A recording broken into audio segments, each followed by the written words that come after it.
महाराष्ट्र में एकनाथ शिंदे के मुख्यमंत्री और पूर्व मुख्यमंत्री देवेंद्र फडणवीस के उप मुख्यमंत्री बनने ने सबको आश्चर्य में डाल दिया है।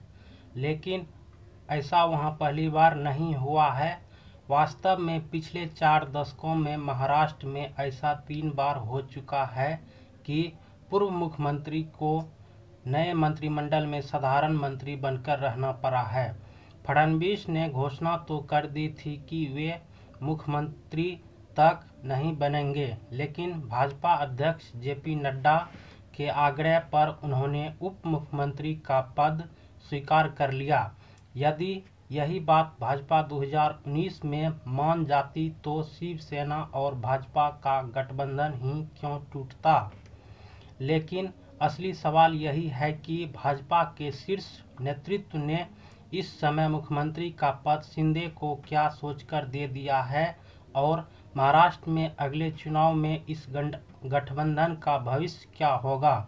इस प्रश्न का पहला उत्तर तो यही है कि शिव सैनिकों को भाजपा यह संदेश देना चाहती है कि उसे सत्ता नहीं सिद्धांत प्रिय हैं। उसने सत्ता पाने की खातिर शिवसेना के विधायकों को उकसाया या पटाया नहीं है। उसका आरोप है कि सत्ता की खातिर उद्धव ठाकरे ने ऐसी पार्टियों के साथ गलबहियां डाल ली जिनके विरोध में ही बाल ठाकरे ने शिवसेना की स्थापना की थी। उद्धव ने बाल ठाकरे की विचारधारा को ताक पर रख दिया था।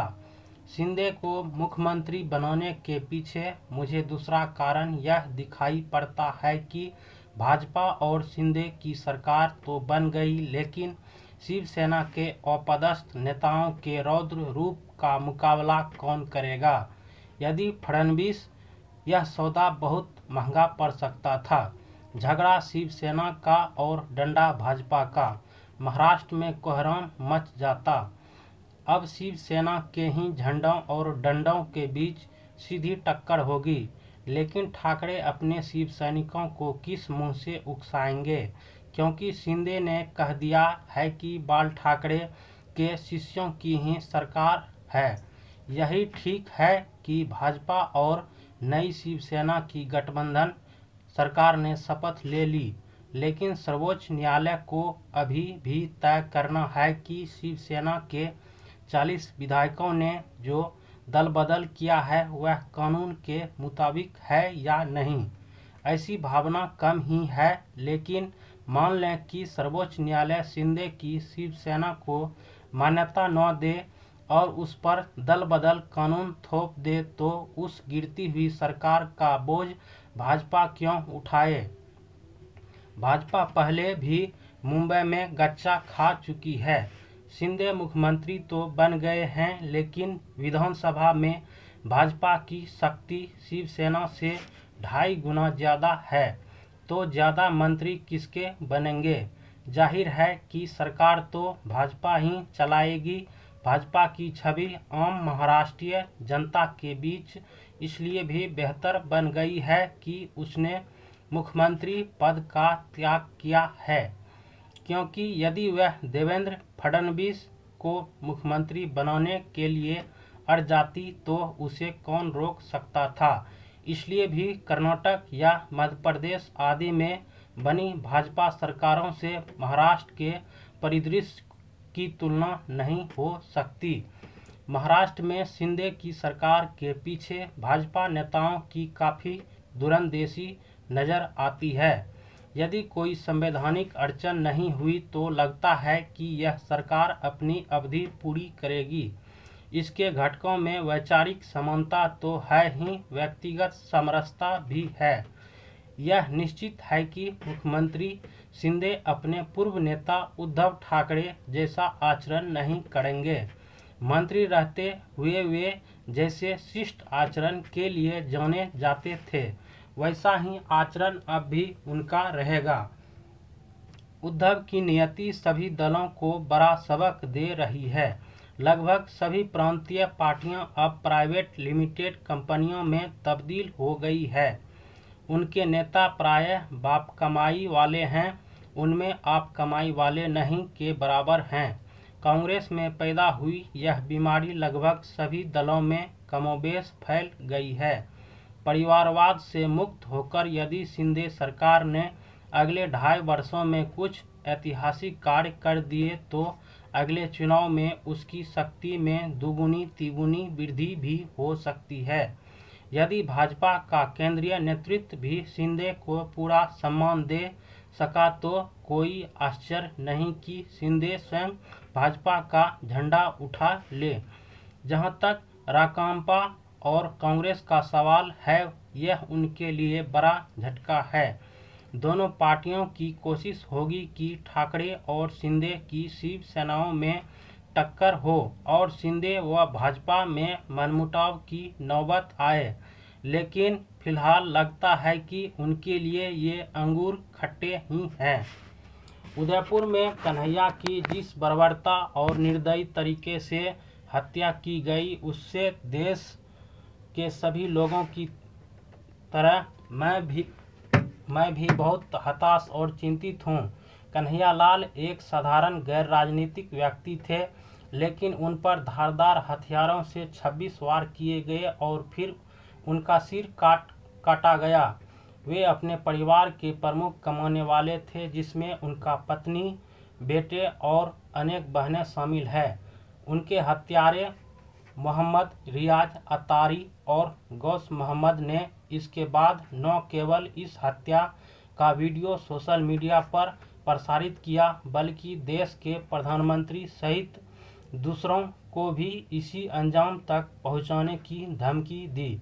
लेकिन कन्हैयालाल का कसूर क्या था?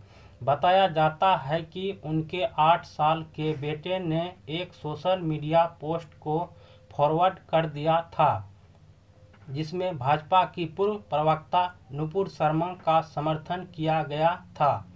आज के भारत में इस अपराध पर दिन दहाड़े किसी को निर्मम तरीके से मार डालना वास्तव में हमारे गणतंत्र और कानून व्यवस्था पर वस्तुतः एक तमाचा है।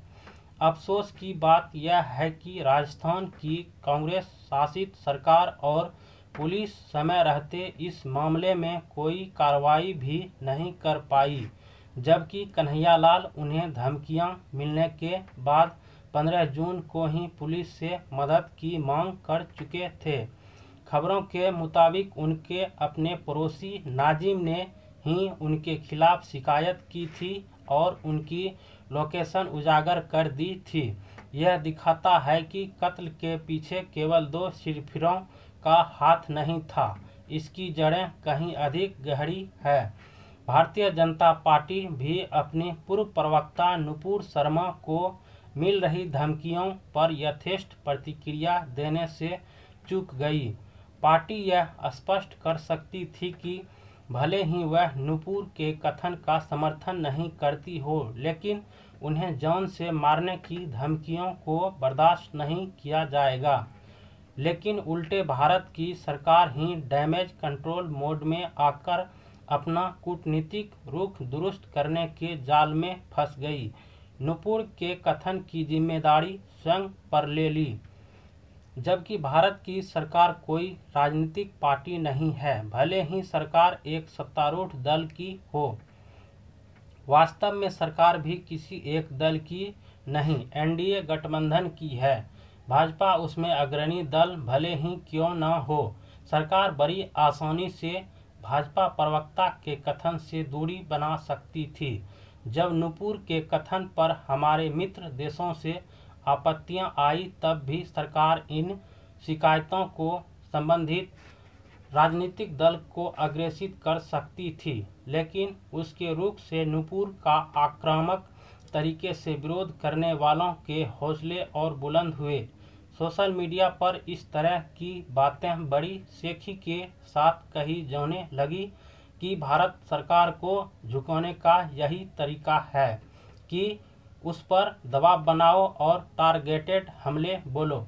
कन्हैयालाल की हत्या पर विपक्षी दल ने या तो भरसक मौन साधे रखा या वे इस घटना की निंदा में पर्याप्त मुखर नहीं हुए। जिस विचारधारा के वशीभूत होकर वह हत्या की गई उसकी आलोचना करने की बात तो रहने ही दें।